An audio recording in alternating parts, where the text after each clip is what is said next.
Stephen, excellent. So we're sort of halfway through, 3 parts down, 3 to go. Nature of God, the first one. Nature of community, the second one. This third one that you've just done. I hope people are realizing I only get a couple of minutes between each of your talks to feedback what strikes me, but as ever, they're rich and various things have struck me. I liked the fact in the last one, you were stressing again, a collective community perspective, and that in a sense, our glory, before we get on to sin, but even what one might say is one's glory or one's identity, the benefit is all to do with the community. And we all know the notion of you can't take an ember out of the fire. Well, you can take an ember out of the fire, but you can't take a flame and divide a flame in two. Nice. You can't divide a flame. So then you went on to sin, and you said you contrasted hamatima, which is peccadillos, transgressions, and hamatia, which is a condition, and the condition of relational alienation. And I love the fact that you brought out the Leviticus definition of sin as being singing out of tune. And of course, that reminded me of the Beatles song, "What will you do if I sing out of tune? Will you walk out on me?" Oh, very nice. Nice. Or with a little help from my friends, Oh my gosh. I'll get by. So I think, well, then the third thing was following on from that, that as soon as we start talking about the other or him as opposed to you, we're starting to put up walls that should have been taken down. Yes, so it's Martin Buber, I think, said it's I, thou, that's the relationship, I, thou. But as soon as we start saying me and him, then we've got a potential problem.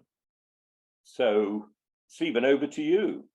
Well, thank you for that 60s reference. That's right up my alley. That was really good. I'm going to use that someday. That's really good. Thank you, Richard. And this is going to be sin part 2. I had mentioned the 10 other different definitions of sin that I have, and don't have time to do them all, but there is one that I wanted to also bring out because it relates to an earlier comment I made, and it's going to relate to a later comment. In James, I think it's chapter 1, he makes a comment about, like, brethren, you do greatly err, or you do greatly sin, you fall short. I think, I don't even know how you pronounce ERR, different cultures pronounce that differently.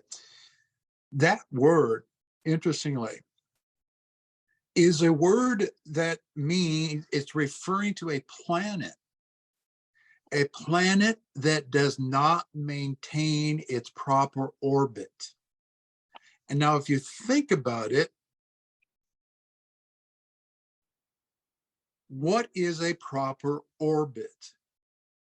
It is something that maintains a right relationship to a central object.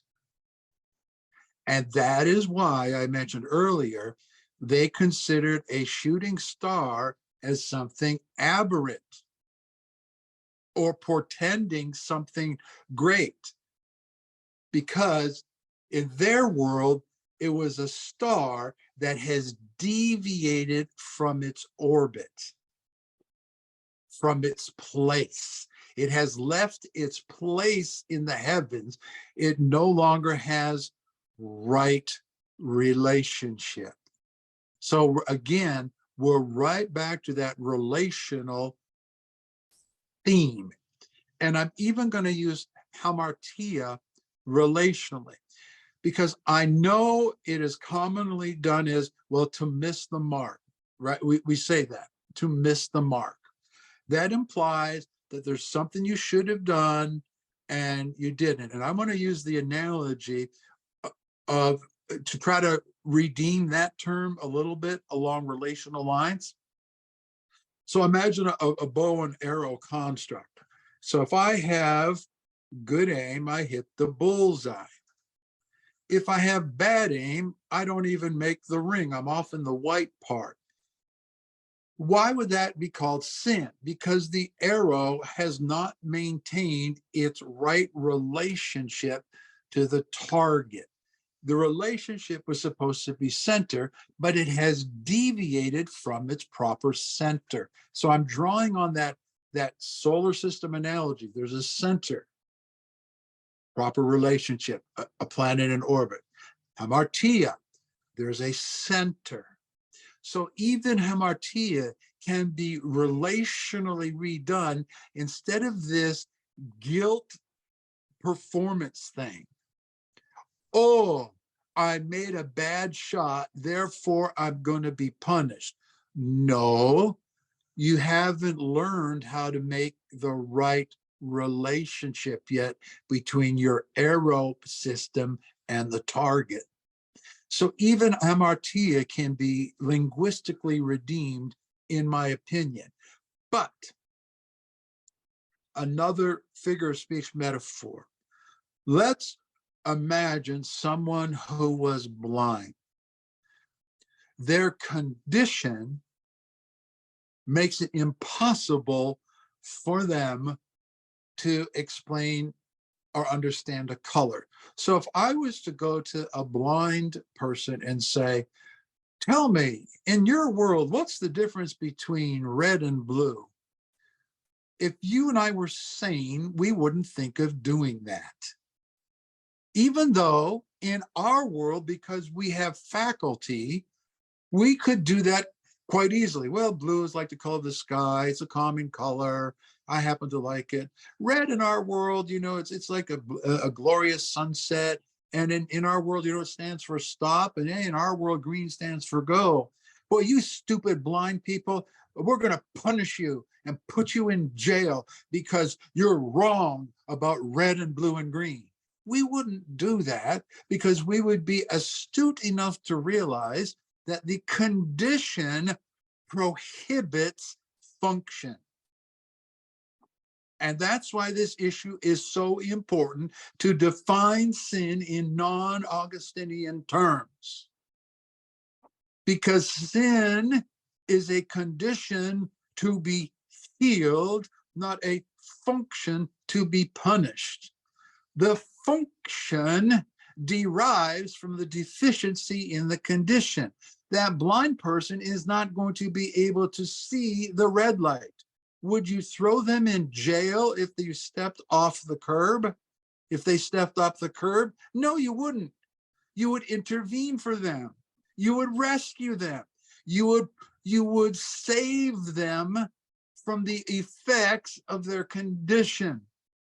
And that's why we have to abandon the Augustinian, Lutheran, Roman jurisprudence idea of sin. It sets the gospel up on a faulty paradigm.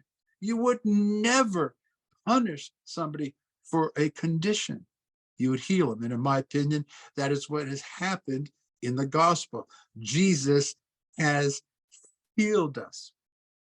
And then there, of course, there's forgiveness. But even in the Jewish scriptures, it says, I think it's Ezekiel. And again, I'm doing stream of consciousness preaching. I'm not working from a note sheet here. But it goes like this. Well, the fathers have sinned and the children's teeth are set on edge. And the prophet says, oh, no. I'm not that way. That's not the case. I'm not going to hold the children responsible for their father's sins. Yet in other places, it talks about, visiting the iniquity on the third and fourth generations. Just an example of how you have to do good exegesis, and it's not always simple. But my point is, the entire premise of the Augustinian concept of sin is that I'm guilty for another man's behavior.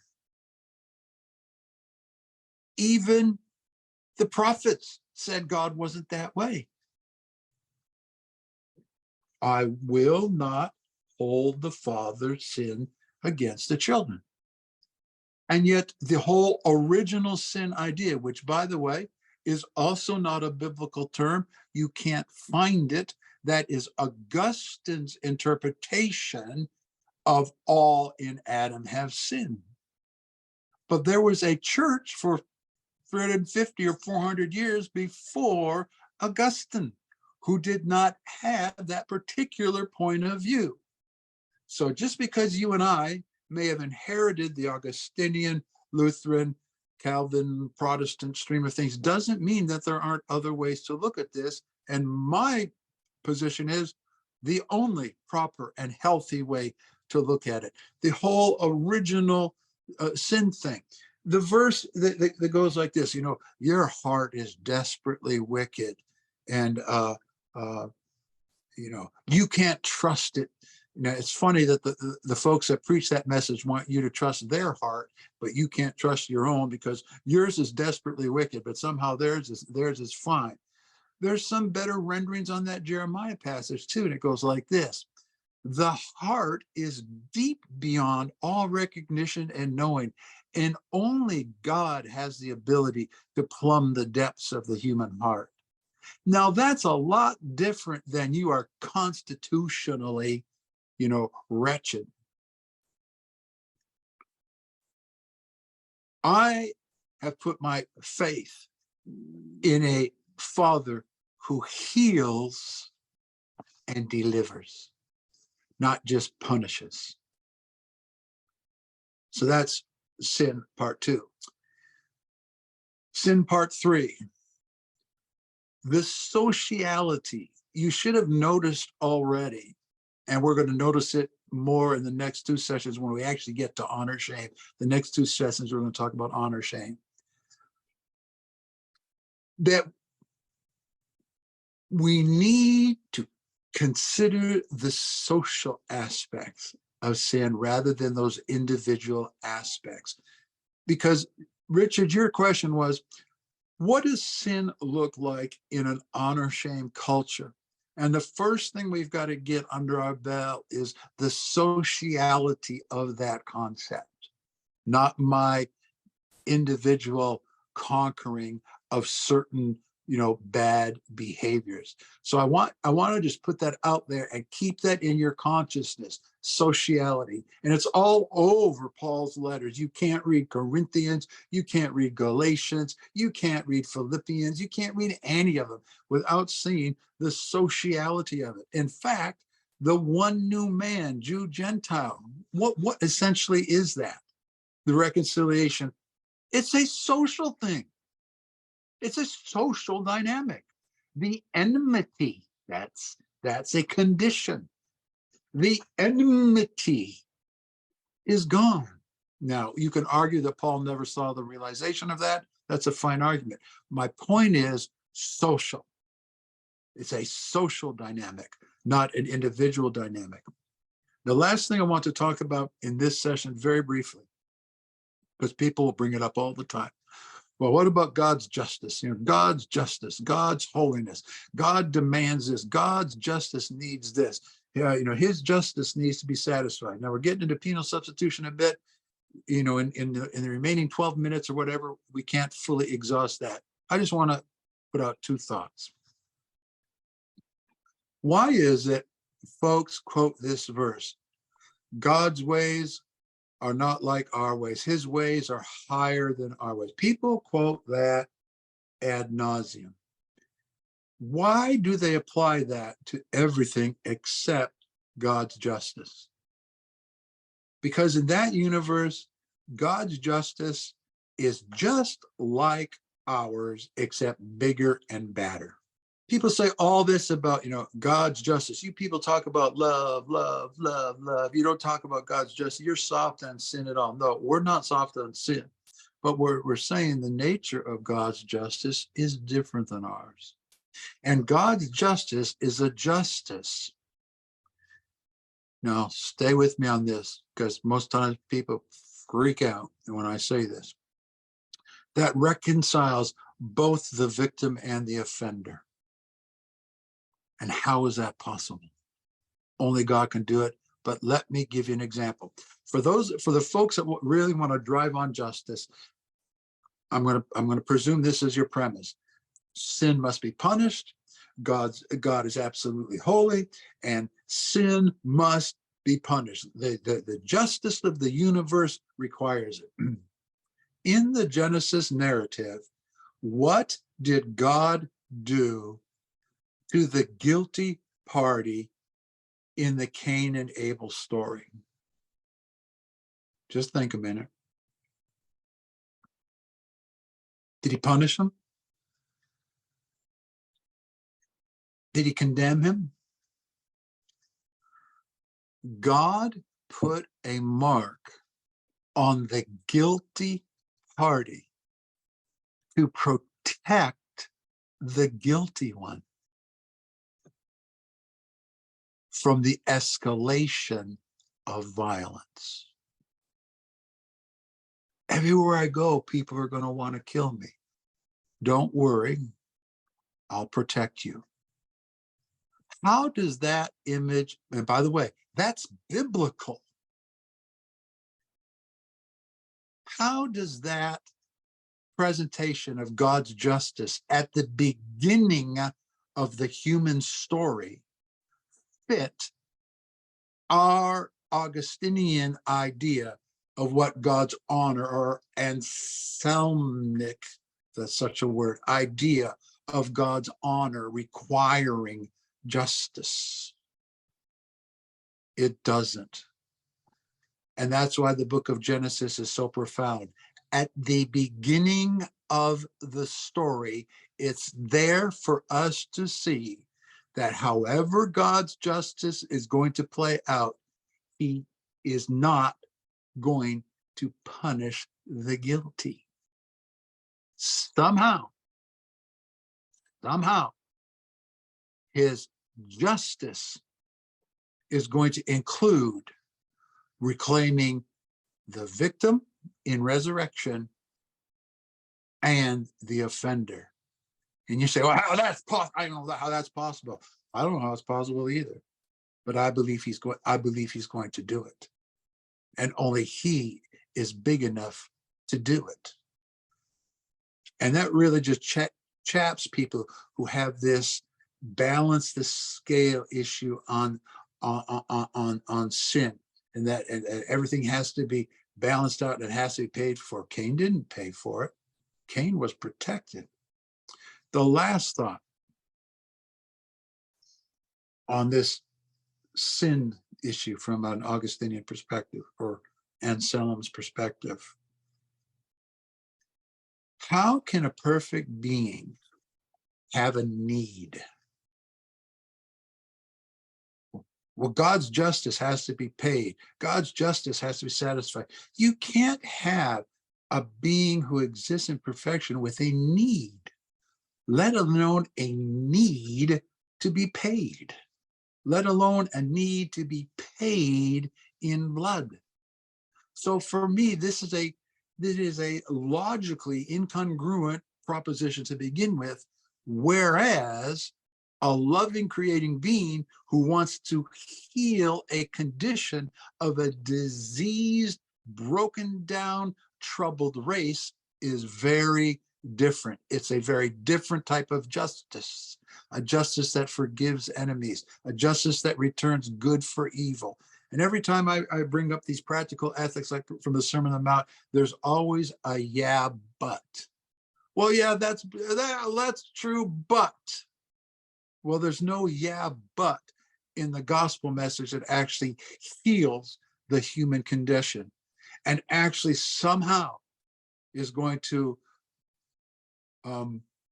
fill the universe with reconciliation, offenders and the offended, perpetrator and victim, reconciled and made whole in one, and all things will be returned to the Father in reconciling perfection. The last thing I want to wrap up on this section about sin is how you view it is how you view, and this is a repeat, but how you view the disease is going to be how you view the cure. You are going to shape the cure. You're going to shape the gospel based on how you understand these things. So that's why these issues are important. It's going to affect the core gospel understanding that you and I have. See you next time.